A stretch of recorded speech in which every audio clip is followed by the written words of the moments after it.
I have a special guest on the line who I'm going to bring in here in just a second. Her name is Jasmine Norton, and she's a chef and owner of the Urban Oyster.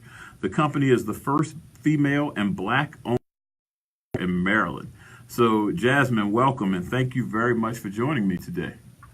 Thank you for having me, TJ. I'm happy to be on. Yes, I tell you. So I discovered this urban oyster on Instagram. You know, everybody's on Instagram. If you're not on Instagram, you got to get on Instagram. All right. If it's anything, if you like to eat, just to eat.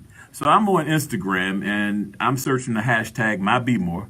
And if you're not searching the hashtag my be more and you're not going out taking pictures of your food, because that's what we eat, shucking oysters. Tell us how you got involved in this. Um, so I grew up in a seafood eating family.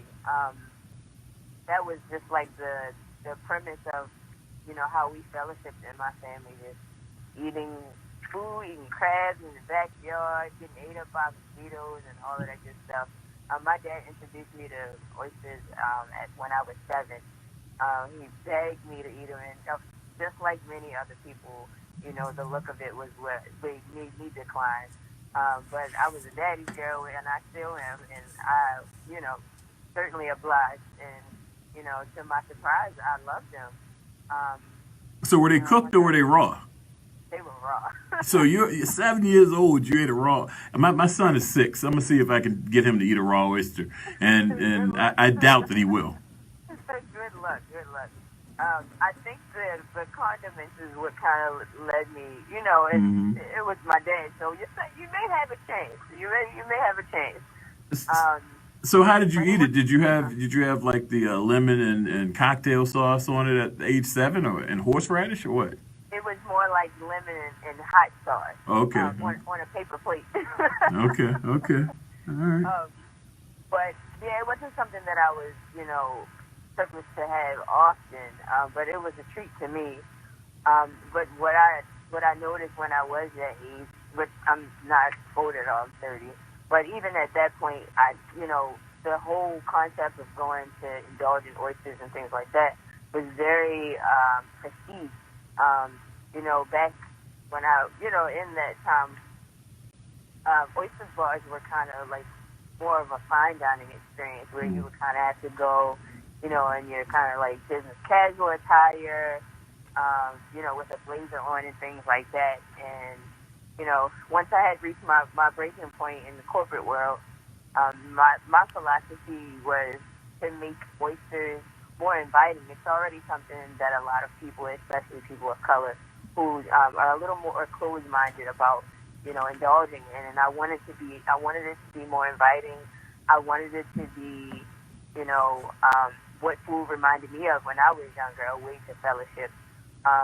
I conceived the whole idea behind starting the Urban Oyster around when the uprising took place. I was still working for my corporate job in Harbor East. And, it took me to run away from Baltimore, from, the whole, heavily crime scene here, for me to actually realize that was sitting on something that could help change the narrative with, what we have, unfortunately experienced in Baltimore. I lived in New York when I ran away, and what I saw was food and music was Mm. what brought people from all walks of life together. And it suddenly, reminded me of how me and my family would sit in the backyard and eat crabs and eat oysters and whatever else it was. And it's so simple, but it truly is. I mean, when you think of like these festivals and things like that, it's constantly surrounded by food, art, music, things of that nature. So if anyone ever comes to our stands at the farmers markets or to our house where we currently are now, you're never going to show up and it's going to be silent unless our Bluetooth speaker dies. Because those are the things that I learned just by indulging in the culture of, and being reminded of, the roots of mine by, kind of stepping outside of myself and outside of my city. And it made me bring that back. Well, I have to Something so say, simple. I have to say thank you on behalf of the city for coming back to the city. You didn't open this up in Philly or New York or DC. You came back to Baltimore and opened it up, and I found it on hashtag my Be More. So that's a huge deal. Are you a professionally trained chef, or did you become a chef? Because you don't have to necessarily go to school and do all that these days. How Right. did this come along for you? Right. No, I'm a self-taught chef.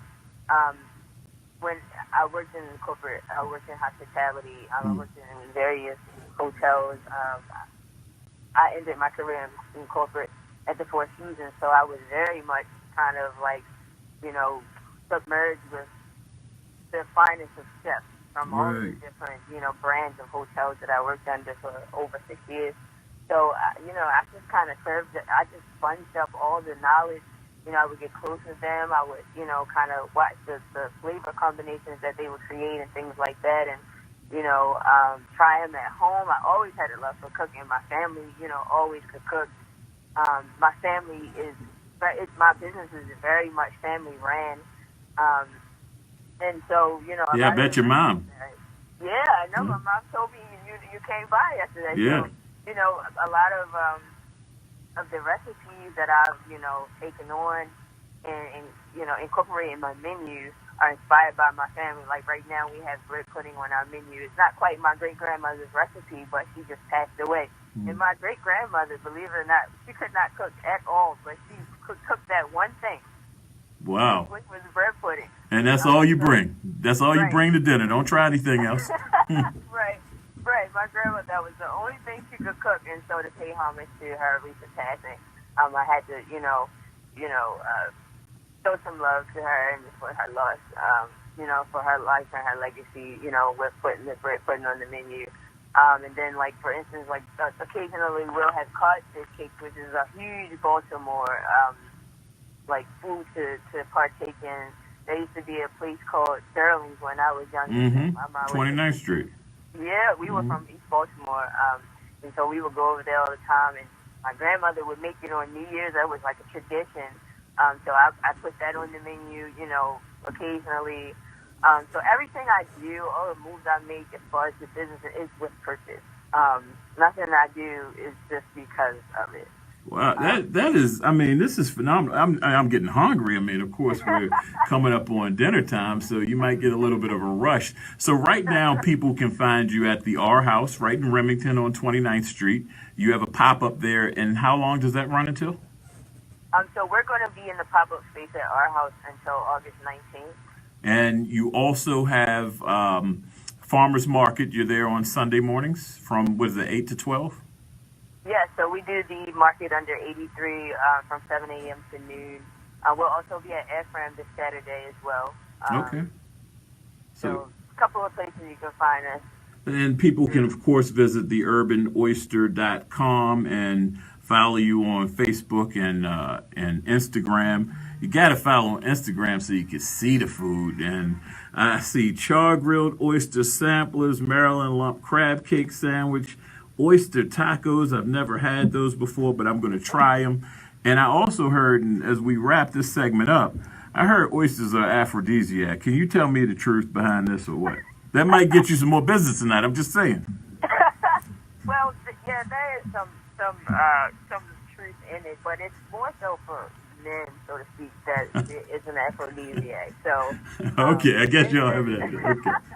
it would be more to your benefit, DJ. All right, all right. Well.